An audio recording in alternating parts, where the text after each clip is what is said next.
பச்சை மொச்சப்பயிரும் நெத்திலி கருவாடும் போட்டு குழம்பு செய்ய போகிறேன். வாங்க எப்படி செய்யலான்னு பார்க்கலாம். சரி, நல்லெண்ணெய் ஊற்றிருக்கேன், கடுகு போட்டிருக்கேன், வெந்தயம் போட்டிருக்கேன், பொரியட்டும். நான் 1 கிலோ வெங்காயம், சின்ன வெங்காயம் போட்டிருக்கேன், 2 கொத்து கருவேப்பிலை போட்டிருக்கேன், ஒரு கைப்பிடி பூண்டு போட்டு கொஞ்சம் நல்லா வதங்கட்டும். வெங்காயமும் பூண்டு வதங்கிருச்சு. தக்காளி போடுறேன். தக்காளி கல்லுப்பு போட்டிருக்கேன்.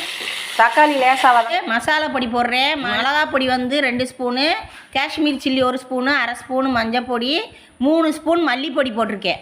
நல்லா வதங்கிருச்சு. புளித்தண்ணி ஊற்றுறேன், 50 கிராம் புளித்தண்ணி. உப்பு போடுறேன். 2 பச்சை மிளகா போட்டு மூடி வைக்கிறேன். நான் பச்சை மொச்சப்பயிறு உப்பு போட்டு அவிச்சது போட்டிருக்கேன். அடுத்து நான் மூடி தேங்காய் அரைச்சி ஊற்றியிருக்கேன். இப்போ நல்லா கொதிக்கட்டும். இப்போ நான் நெத்திலி கருவாடு 100 கிராம் எடுத்து க்ளீன் பண்ணி வச்சு எண்ணெயில் வறுத்து குழம்புல போட்டிருக்கேன். குழம்பு கொதிக்கட்டும். நல்லா கொதித்து எண்ணெய் பிரிஞ்சு வந்துருச்சு. நான் அடுப்பை ஆஃப் பண்ணுறேன். நீங்களும் செஞ்சு பாருங்கள். லைக் பண்ணுங்கள், ஷேர் பண்ணுங்கள், சப்போர்ட் பண்ணுங்கள்.